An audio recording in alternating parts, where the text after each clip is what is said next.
అన్నది లేనింటికి మహాలక్ష్మి ఏనాడు రానే రాదు. ఆప్యాయత అన్నది లేని నాడు ఆ మనిషి బతుకసలు బతుకే కాదు.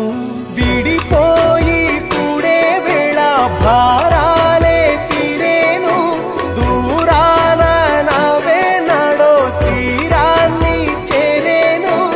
ఇంకొక జన్మంటూ ఆ దేవుడు నాకిస్తే మళ్ళీ బంధం నాకిమ్మని వరమడిగేస్తా.